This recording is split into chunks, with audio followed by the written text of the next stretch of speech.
Don't forget to leave a like, share, and subscribe to the channel. Now let's get into today's video.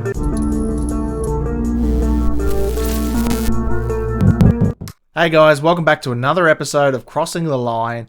Bonus holes. How many of you have got a bonus hole? I didn't know they existed, but apparently we're changing the name of vaginas to bonus holes. I don't know many women that are going to be pretty happy with that, because a bonus hole seems pretty derogatory to me. I don't know about you. That's a fantastic name though. We'll just go with it. I mean, there's plenty of names for a penis. There's plenty of names for a vagina, but putting it down to a bonus hole seems a bit derogatory to me. I don't know about you, but we'll get into this story here from the Daily Mail. Bonus holes, as holes go, they are arguably the most important in the world. Julie Bindel says women's health charity is guilty of nothing short of misogyny, again with inclusive new term for vaginas. This is going to be fun. Women are getting eradicated from society by trans movement and the LGBT mafia, and it's entertaining to watch all the feminists try to navigate around what their beliefs are and not come out as TERFs or transphobic or homophobic in any sort of the sense. Especially the lesbian feminists, because I know a lot of the feminists are probably lesbians, or they at least just hate men. But how are they going to wrap their head around this kind of stuff? We'll see. As holes goes, are they arguably the most important in the world. Every man and every woman who have ever lived, except for those born by cesarean section, has sprung forth into this world from one. And yet a charity dedicated to women's health, Joe's Cervical Cancer Trust, it's a cervical cancer, oh my god, is suggesting that the word vagina could be referred to as the bonus hole to avoid offending and excluding trans men or non-binary people. These people need to be taken out of power. Whoever come up with this idea should be sacked. They should go to a psychiatrist. I don't know. Go and touch grass or something. What? Come on. As a feminist campaigner, I am appalled, and I've spent time over the decades trying to raise awareness among women about our bodies. I've encouraged women to unlearn the shame associated with our biology. So the idea that we should stop referring to the vagina by its name is grossly offensive. I grew up absorbing the message about our bodies were dirty. We could use euphemisms to describe its part because vagina and even breast was considered unpleasant. I mean, if a chick in bed goes, oh, touch my vagina or my vulva, touch my breast, it might be might throw you off a little bit. I don't know. Pussy's a good word for it. Titty's a great word. Titty's a fun word. I recall back in the 80s buying tampons only to have the shopkeeper quickly put the box in a brown paper bag as it was a porn magazine. But we feminists learn to take pride in our physical form. Yes, you do that by not shaving your armpits. That's fantastic. More power to you. I would shake the tampons out of the bag and make the point when I was not ashamed of menstruating. After all, it's really half of the population. It's worth noting that the form of Carthite censorship is reserved for descriptions of female anatomy only. That is why it is nothing short of misogyny. There is no such suggestion, of course, to swap words that men use to describe their biology. Perhaps, to be fair, we should change penis to flesh roll. That's not a good one. Pork sword, maybe. Pork sword. We could do pork sword. To avoid offending trans... that might be offensive to Muslims. I'm sure... or Jews as well. I'm sure men won't object. Just a thought, though.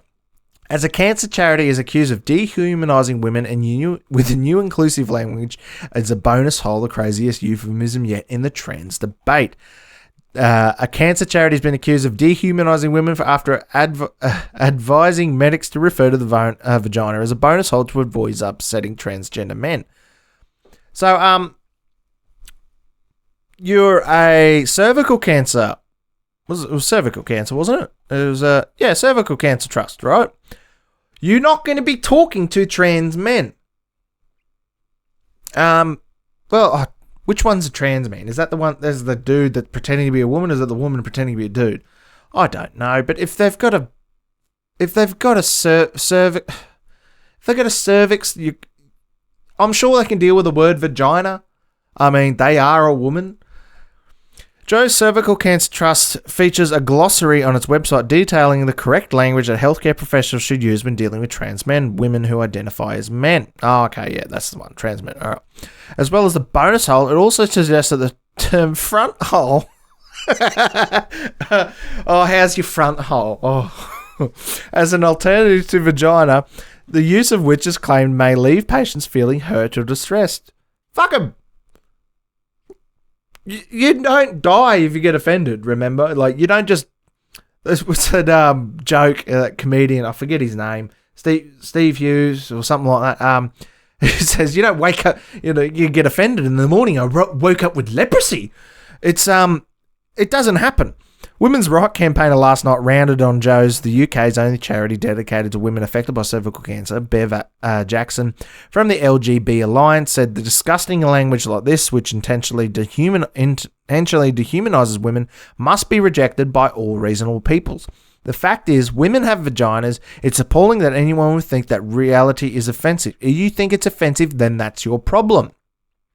There is no reason for the rest of society to adapt our language so not to offend people who are offended by reality. Some people wish to ignore the very clear biological difference between men and women. The term features the section on Joe's website specifically for medical professionals entitled Language to Use When Supporting Trans Men or Non-Binary People.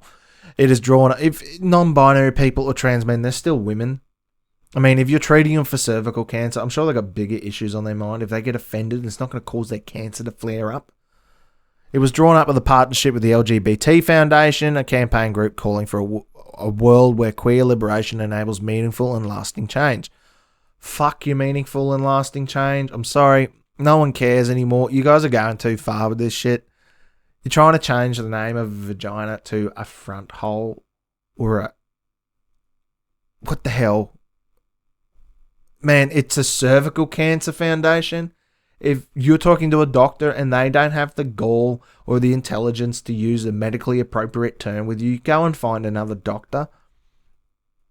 Caroline Fisk, a fan of conservative women, said that the gender movement seems actively to want to encourage body disassociation and hatred. In other words, to actively create more confused young people alienated with their own physical and their own sex. What better way to use this utterly dehumanizing language about our own bodies? To mind it is grooming, create the unease and disassociation with alienation. When you have done that, you step in with euphoric rhetoric about trans joy. That's fucking a valid point. Of course, this will be doing not around. Those doing this will not be around to pick up the pieces when the young bodies are irreversibly damaged and the young lives destroyed. There are a mechanism where these charities promoting harm could be struck off. Kelly J. Keane, founder of Standing for Women, said that the whole thing is loathsome, but the bonus hole and front hole are so misogynist. If a woman is so triggered by the word vagina, I should imagine she needs psychiatric help rather than the world bent to her never-ending list of irrational demands.